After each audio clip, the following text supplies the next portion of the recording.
Hey everybody, it's Jason Blaha here, and today I want to answer a question that I've been asked a few times, and it's probably not going to be the answer people expect. Okay, I've had people ask me, Jason, when should someone start using chains? Could a novice start using chains? And this is what's going to be the answer people are not going to expect. Is the correct way to train the correct way to train? Or not? Chains bring a lot to the table for speed work and compensatory acceleration.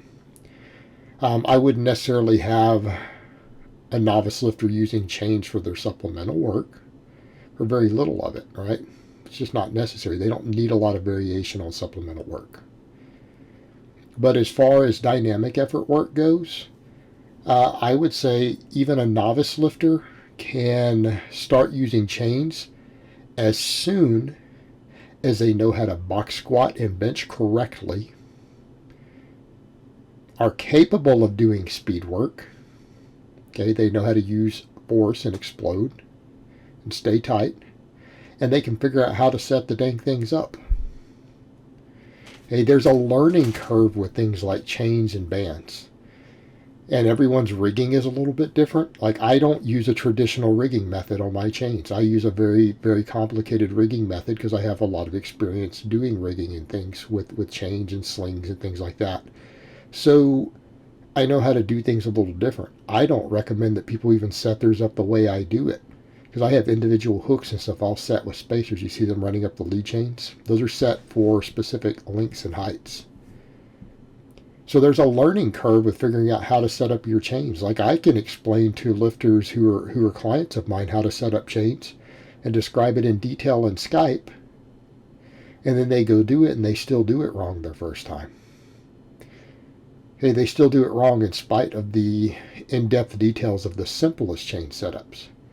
And when I say they do it wrong, I mean I've never seen anyone set their chains up perfect.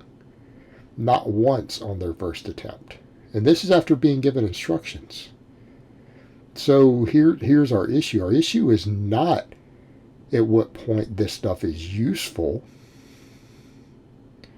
Our question is, when can they figure out how to do it? Okay, when can they figure out how to do it? It's the learning that's hard. For example, I've done in-depth tutorials on the box squat. I see plenty of people out there who can't figure out how to do a box squat after watching my in-depth tutorials. So the issue we run into is, can they perform this stuff correctly? Can they stay tight and explode? I mean, do you know how hard it is sometimes to take someone and get it to where they stop looking at the ground because they read starting strength? Right, I have guys who they're supposed to be box squatting and they're looking down between their feet instead of keeping their chest and their chin up. And they try to do an ultra low bar squat. It's like, get the bar up on your traps where it's supposed to be. Keep your chest and your chin up. Learn to sit back on the box and quit letting your knees slide forward. Sit back. So when they can learn to box squat correctly, we can start giving them chains.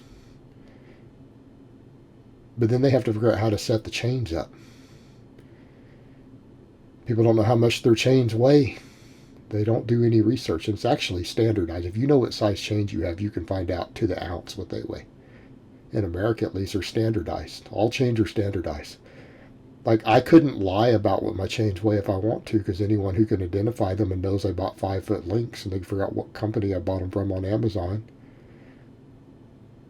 they could verify that my 5/8 chains are exactly 17.1 pounds. And my half-inch chains are exactly, notice I said 0.1, so I'm being honest. I'm not going to miss it by a 0.1 because we can calculate it to that. And my other chains, my half-inch chains, are 12.05 pounds. I just count them as 12. That's what they weigh. And every chain of that size in the entire country I live in will weigh the same weight. It's standardized. It's industry standard. and has nothing to do with the lifting world. So they can't seem to figure out what their chains weigh. They can't figure out how to set them up. Okay? I mean, look how many people in gyms, you look at chains and they hook one end of the chain onto something. You can buy them that way. There are companies making them that way. The companies making products don't even know how people are supposed to use chains sometimes. They'll hook one end of a chain up, the long end, and drape one solid lead down to where half the chain, 2/3 of the chain is still in the air, and just a third of your chain coils to the bottom. It's like, if you do that, you're going to need a lot of chains to do anything. You're going to probably need no plates. I mean, at that point, if you're running chains like that, you probably shouldn't have any plates on the bar. You're just going to need, 300 pounds of chains on a barbell so that 100 pounds of it touches the floor. And then you have 200 pounds up in the air plus your barbell. That's probably going to be appropriate for a lot of people's lifts if they set chains up like that. So that's our issue. And then people say, well, what do you mean? How they couldn't possibly benefit from something that advanced? Of course they can. Novices can't benefit from proper programmed compensatory acceleration. It's based on your 1 rep maxes. If you know their 1 rep maxes, and you know what, I can take a kid, I can take a group of kids, I could take a team of kids and know their 1 rep maxes in one day. We can go in and just test them. All right? And what I mean is that if you had 3 guys in a rotation, like let's say you wanted to put a bunch of noobs who only have a couple months or a month of lifting experience in with a team of experienced lifters who know this system, know how to set up all their bands and chains and bars and everything, and they know the kids' maxes. If you took 3 guys like that and you work into their rotation in the same workout, working out all 6 guys, three of these teenage gym noobs, maybe a high school football team or something, and you work them in even pairs, but half the guys there already really know how to set up percentages for all the speed work, and they have experience with it, and they know how to adjust the chains and plates on the fly, just pull chains on and off, add plates, remove plates. Those 6 guys could all just work out together in a rotation and just swap it as they go, and they could all do their speed work back to back in a set. And it would be perfect. They could all run the same workout. In fact, you could take those same people and put them on max effort and dynamic effort day, and they could all just work out together. The only thing that would be different is the supplemental lifts. They would need different accessory work. Okay? They would all make phenomenal gains. All those kids would. Right there with those guys. And I bet you it wouldn't take long before every one of those kids is squatting 450, 500 pounds. There's no reason they can't use this system if they're supervised. Our problem with this system is not that it doesn't work for novices, or that chains and speed work don't work for novices. It's that learning to set it all up and do it correctly is the hard part. But if someone is being supervised, they could start doing this immediately. I mean, I could put someone on this method their first week in the gym, as long as they're not broken, they're not so out of shape that they can't move at all. Like they've done some basic little minor resistance training stuff and worked on their abs and have the mobility to box squat. You could put them in this system almost immediately.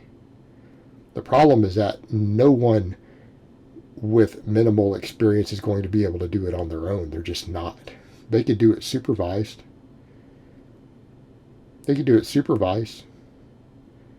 And they'd make phenomenal progress. Like, do you think noob gains don't occur just because you use a system like this? It scales with your current maxes. So if you're a novice and your maxes are going up 10 pounds every single week, then we scale the whole program accordingly. And if they're doing their supplemental work to limit sets or within 1 rep to failure, It's not going to matter. They just use whatever weight they need to use, and when the reps start getting too high, they add weight.